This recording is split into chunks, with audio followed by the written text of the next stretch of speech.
1000 வருஷத்துக்கு முன்னாடியே வந்து இந்த கோவிலில் வந்து விந்தணு வந்து எந்த ஷேப்பில் இருக்கும், கருமுட்டை எப்படி இருக்குன்றத வந்து ஒரு சிற்பமாகவே வச்சுருக்காங்க. இதை வீடியோ எடுக்க பெர்மிஷன் இல்லை. எங்க தான் இருக்குது பார்க்கலாம். நான் பார்த்தா 2 இருக்குது. ஆனா எங்க கோவிலுக்கு வந்து உங்களுக்கு ஏதாவது பலன் நடந்திருக்குங்களா? நடந்திருக்கு. நடக்கணும்னு எப்படி சொல்ல முடியும்?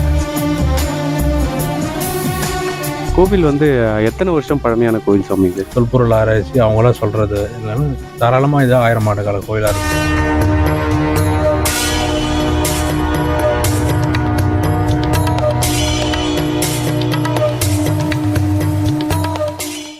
வணக்கம் மக்களே, நான் உங்கள் கோபிநாத் ராஜ். நான் இன்னைக்கு ஒரு பழமையான கோயிலுக்கு தாங்க உங்களை கூட்டிகிட்டு வந்திருக்கேன்.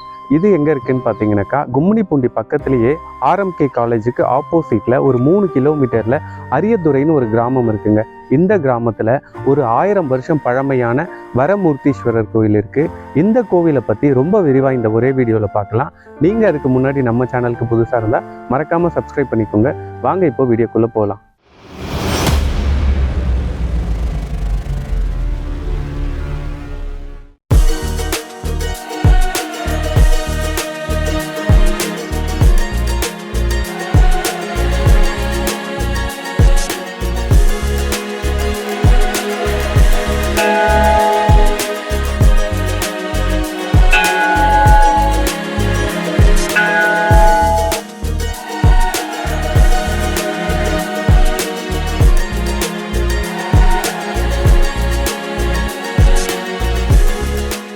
இந்த கோவில் எந்த டைமில் திறந்துருக்குன்னு பார்த்தீங்கன்னாக்கா, காலையில் 7:30 to 12 மணி வரைக்கும், சாயந்தரம் 5 to 7:30 மணி வரைக்கும் திறந்துருக்கும்.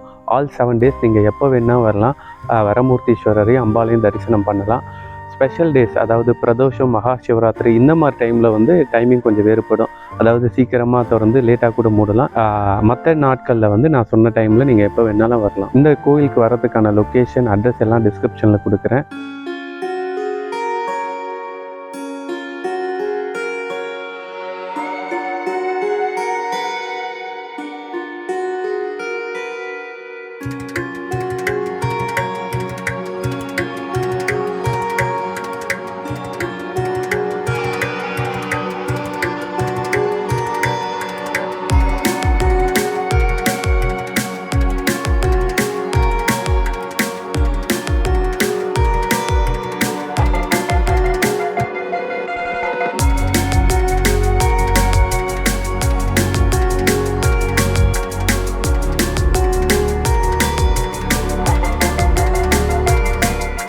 எங்க தான் இருக்குது பார்க்கலாம். நான் பார்த்தா 2 இருக்குது. ஆனா எங்க சுயம்பு பண்ணாரு அன்னைக்கு அப்பா அதான் சொன்னாரு. 4-6 ஞாயிற்றுக்கிழமையில அந்த யமகண்ட டைம், ராகு கால டைம்ல தான் வரும்.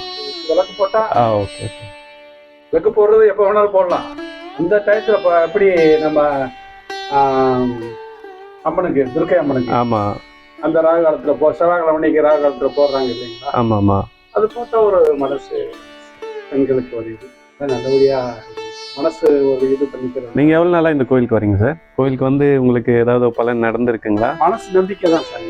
ஓகே, நடந்திருக்கு. நடக்கணும்னு எப்படி சொல்ல முடியும்? நடந்திருக்கு. ஒரு நம்பிக்கை வருது. ஓகே, வந்து போனா இங்க வந்து போனோம்னா அவர் அரியத்துறையை வந்து பார்த்துட்டு போனா. நானே இப்பதான் சிறப்பு 1 மாசம் நானே கேள்விப்பட்டேன். ஓகே.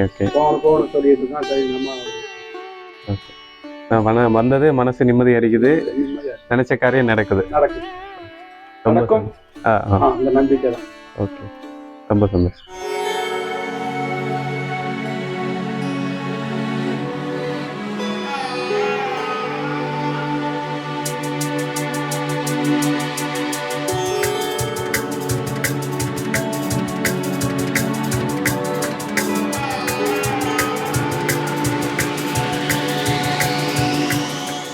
நம்ம இன்னைக்கு அரியதுரை வரமூர்த்தீஸ்வரர் கோயிலில் தாங்க இருக்கேன். நம்ம கூட கோவில் அர்ச்சகர் இருக்காரு. இந்த கோவிலை பற்றி வரலாறு, சிறப்பு எல்லாத்தையும் நமக்கு விரிவாக விளக்க போறாரு. சுவாமி வணக்கம். இந்த கோவிலோட சிறப்பு, வரலாறு என்னன்னு கொஞ்சம் விரிவாக சொல்லுங்க. ஆமாம், அரியதுரை இந்த மூலவர் வந்து வரமூர்த்தீஸ்வரர், அம்பாள் வந்து மரகதவள்ளி.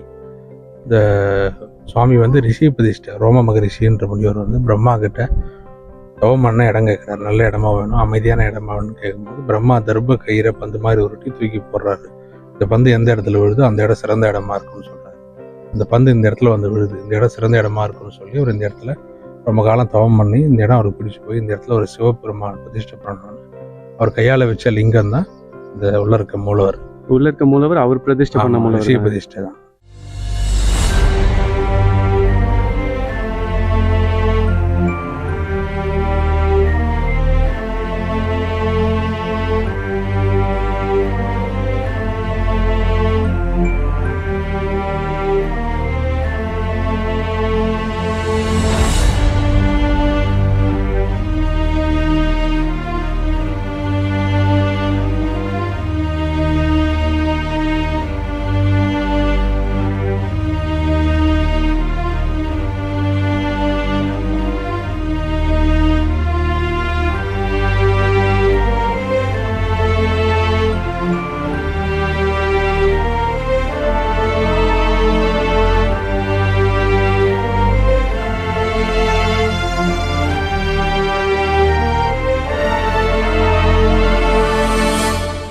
இந்த கோவில் வந்து எதுக்கு பரிகார ஸ்தலம்னு சொல்றீங்கன்னு கேட்டிங்கனாலே தெரியும். அம்பாள் சன்னதிக்கு மேலே வந்து ஒவ்வொரு கல்லுலேயும் வந்து ஒரு சிற்பத்தை அமைச்சிருக்காங்க. அதாவது பூசணிக்காய் வந்து பரிகாரத்துக்கு பண்ணுவாங்க, அந்த மாதிரி பூசணிக்காய் இது போல விஷயங்கள்லாம் நிறையவே இருக்குது. அது மட்டும் இல்லாமல் இந்த கோவில் வந்து குழந்தை பாக்கியம் வந்து வேண்டி வரவங்களுக்கு ஒரு பரிகார ஸ்தலமாக இருக்குது. அதுக்கு உதாரணமாக சயின்ஸ் தெரிஞ்ச காலத்தில் தான் வந்து நமக்கு தெரியும் விந்தணு வந்து எப்படி இருக்கும், கருமுட்டை வந்து எந்த வடிவில் இருக்கும்னு சொல்லிட்டு.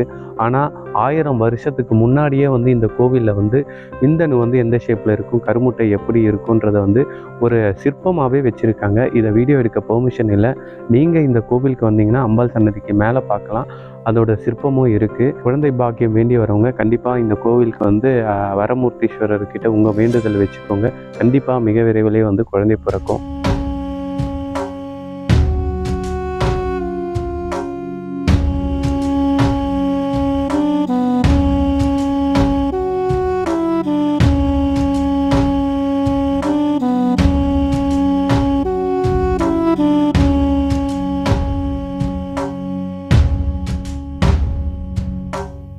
அதுக்கப்புறம் நடந்த விசேஷம் வந்து அந்த தீர்த்தம், அந்த கரை மேலே ஒரு தீர்த்தம் இருக்கும். எதனால முகுந்த முனிவர், அத்திரி முனிவர், அனுஷியாவுடைய புதல்வர் தான் முகுந்தன்.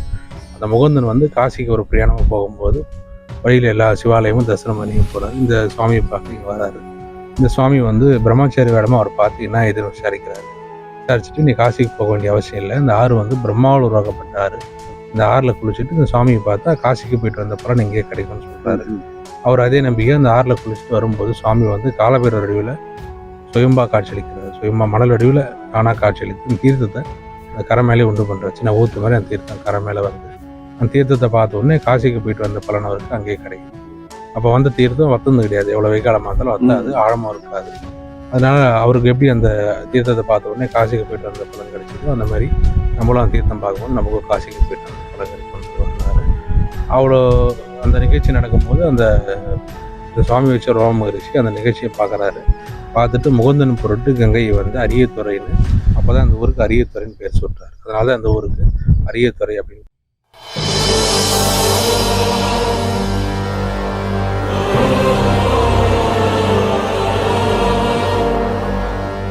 ஸோ இந்த கோவில் வந்து இப்போ ரீசெண்டாக தாங்க கும்பாபிஷேகம் நடந்தது. கும்பாபிஷேகம் நடந்து வந்து கலர் பெயிண்டிங்லாம் பண்ணி ரொம்ப அற்புதமாக பார்க்குறதுக்கு இருக்குது.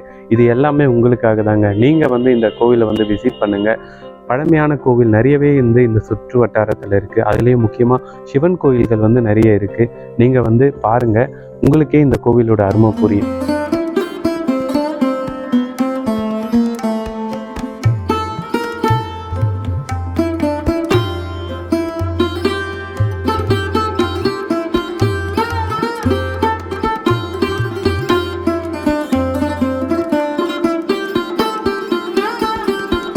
நான் கோவிலோட கலர்ஸ் எல்லாம் பார்க்கும்போது இப்போ ரீசெண்டாக தான் கும்பாபிஷேகம் நடந்த மாதிரி இருக்குது. கும்பாபிஷேகம் நடந்து எத்தனை நாள் ஆகுது? ஆகஸ்ட் மாதம் கும்பாபிஷேகம் நடந்தது. 2024 ஆகஸ்ட்டில் தான் முடிஞ்சிருக்கு. ஆமாம். இதுக்கு முன்னாடி எப்போ கும்பாபிஷேகம் நடந்தது? 2007. 2007 கரெக்டாக அந்த 15 வருஷம் டைமில் வந்து கோவில் வந்து எத்தனை வருஷம் பழமையான கோவில் சுவாமி இது? இது வந்து நமக்கு இப்போ நாம் சொல்கிற வரலாறு வந்து போவே கல்யாண சுந்தரம்னு ஒரு தமிழ் இசை மேதை. அவர் தான் அந்த வரலாறு வந்து கோவில் அந்த சுவாமி இங்கே எப்படி வந்தது, இங்கே என்ன விசேஷம், சுவாமி இங்கே வந்ததுக்கப்புறம் என்ன விசேஷம்லாம் நடந்தது, அதை வந்து அவர் பதிவு பண்ணி வச்சுருக்காரு. அவர் எங்கேயுமே கோவிலை பற்றி பதிவு பண்ணலை. அதனால் நம்ம கோயிலை பற்றி சரியான தகவல் தெரியாது. ஆனால் இந்த தொல்பொருள் ஆராய்ச்சி அவங்களாம் சொல்கிறது எல்லாமே தாராளமாக இது 1000 ஆண்டு கால கோயிலாக இருக்கும். ரெண்டாவது இப்போ நீங்கள் பார்க்குற இந்த சிற்ப அமைப்பு எல்லாமே வந்து 65ல் புதுப்பிக்கப்பட்டது. அதுக்கு முன்னாடிலாம் வந்து உங்களுக்கு கொஞ்சம் லைட்டாக ரொம்ப பழமையாக இருக்கும். இப்போது உள்ளே இருக்க மூலவர் வந்து ரொம்ப சைஸ் பார்த்தா கொஞ்சம் சின்னதாக இருக்குது, அம்பாள் சைஸ் அதிகமாக இருக்குது. மூலவர் எந்த திசையை நோக்கி இருக்காரு, அம்பாள் எந்த திசையை நோக்கி இருக்காரு? சுவாமி கிழக்க பார்த்து தான். கிழக்க பார்த்து, அம்பாள் தெற்க பார்த்து. ஓகே. இந்த கோவிலில் வந்து சிறப்பு வந்து ஒரு ஆழிக்கிணறுன்றாங்க, அதை பற்றி கொஞ்சம் சொல்லுங்கள். ஆழிக்கிணறுன்னு இல்லை, அது காசி தீர்த்தம் சொன்னேன் இல்லைங்களா? ஆமாம் ஆமாம். அது வந்து ஜனங்களாக சொல்கிறது அவங்கவுங்க அவங்க விருப்பத்துக்கு ஏற்ற மாதிரி. அது கிணறுன்னு நம்ம சொல்லலாம். அப்போ கிணறே கிடையாது. அது வந்து கிணறுன்னு நம்ம சொல்ல முடியாது. அது வந்து அப்புறம் தான் கிணறு மாதிரி கட்டினாங்க. எனக்கு தெரிஞ்சு அது வந்து சின்ன ஒரு இது மாதிரி, இப்போ மாடு கை நீர் தொட்டி மாதிரி தான் சின்னதாக இருக்கும். அது வந்து அதுக்கப்புறம் பண்ணி இப்போ 2014 அது கோயில் மாதிரி கவர்மெண்ட்டே இது டேக் பண்ணி இது பண்ணாங்க. கோவில் வந்து இப்போ அறநிலைத்துறை கட்டுப்பாட்டில் தான் இருக்கு.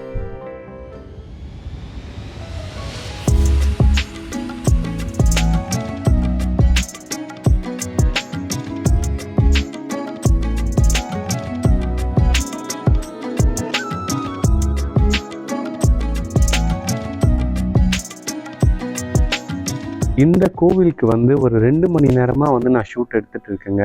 பட் எனக்கு தெரிஞ்சு இன்னைக்கு சண்டே, ஆல்மோஸ்ட் சண்டேனாலே வந்து எல்லா கோவில்லையும் வந்து பொதுமக்கள் வந்து அதிக அளவில் வருவாங்க. ஆனால் இந்த கோவிலில் வந்து மக்கள் யாருமே வந்து அதிக அளவில் வரல. எனக்கு தெரிஞ்சு ஒரு 2-3 பேர் தான் வந்தாங்க. ஸோ நம்ம தான் வந்து இந்த மாதிரி பழமையான கோவில்களை வந்து மக்களுக்கு தெரியப்படுத்தணும். முடிஞ்ச அளவு இந்த வீடியோவை வந்து ஷேர் பண்ணுங்கள். இந்த கோவிலை தெரியப்படுத்துவோம், பழமையை காப்போம், மீட்டெடுப்போம். இப்போது அந்த தோஷம் பரிகாரம் அதை வந்து யாரை வந்து காண்டாக்ட் பண்ணணும், என்ன மாதிரி பரிகாரம்லாம் இங்கே? திருமண வேண்டுதல் விசேஷம். திருமண வேண்டுதல். அது எதனால் விசேஷம்னா, இந்த திருவொற்றியூர் அந்த பகுதியில் ஆண்ட இந்த சித்திரசேனன் ஒரு பேர் ராஜா. ஒரு ராஜாவுக்கு வந்து வாரிசு இல்லை. ஒரு நாள் வேட்டைக்கு போய் திரும்பி வராரு. திரும்பி வரும்போது அம்பாள் சின்ன பெண் குழந்தையா வயலில் எழுதிட்டு வராரு. அவருக்கு வந்து அம்பாள்னு தெரியாது. அவர் அந்த பெண்ணை அவருக்கு வாரிசு இல்லாத காரணத்தினால அந்த பெண்ணை தத்தெடுத்து வளர்க்குறாரு. தத்தெடுத்து வளர்த்து திருமணம் வரையும் வளர்க்குறாரு. திருமணத்துக்கு ஏற்பாடு பண்ணும்போது சுவாமி வந்து அம்பாள்ன்றதுனால அம்பாள் ஆசன் வந்து ராஜா பின்னாடியே படையெடுத்து வரும்போது சுவாமி அம்மன் இந்த இடத்துல வந்து நின்று அந்த ராஜாவுக்கு திருமண கோலமானது காட்சியளிக்கிறார். அந்த சுவாமி அம்மனே இங்கே திருமண கோலமாக இருந்ததுனால இங்கே வந்து வழிபாடு பண்ண நினச்சி திருமணம் ஆகும். எப்படி அந்த ராஜாவுக்கு அம்பாலே குழந்தைய கிடைச்ச மாதிரி குழந்தை வேண்டுதலும் இங்கே நிறைவேறன்றது வரலாறு. வரம்லாம் இங்கே கொடுத்ததுனால அந்த சுவாமிக்கு வரமூர்த்தி ஊருக்கு அரியத்துறைன்னு ஒரு rare place. Ariyathurai meaning rare. Rare துறைன்றது அந்த ரேர் பிளேஸ். அதுக்கப்புறம் வந்து அதான் இந்த வரலாறு எழுதியவர் பூவை கல்யாண சுந்தரம். மதுரை தமிழிசை சங்கத்தை சேர்ந்த கோவில் பாடல் பெற்ற ஸ்தலமா இது? இல்லை, வரலாறு பெற்றது. அதே மாதிரி அரச மரம். விஷ்ணு ஏன் சொல்றோம்னா அரச மரம், கிருஷ்ண மரம்னு சொல்லுவாங்க. இது கோவிலோட தலைவிருச்சமா? தலைவிருச்சமாவும் சொல்லலாம், தலைவிருச்சம் நம்ம வில்வத்தையும் சொல்லலாம், இதுலையும் சொல்லலாம்.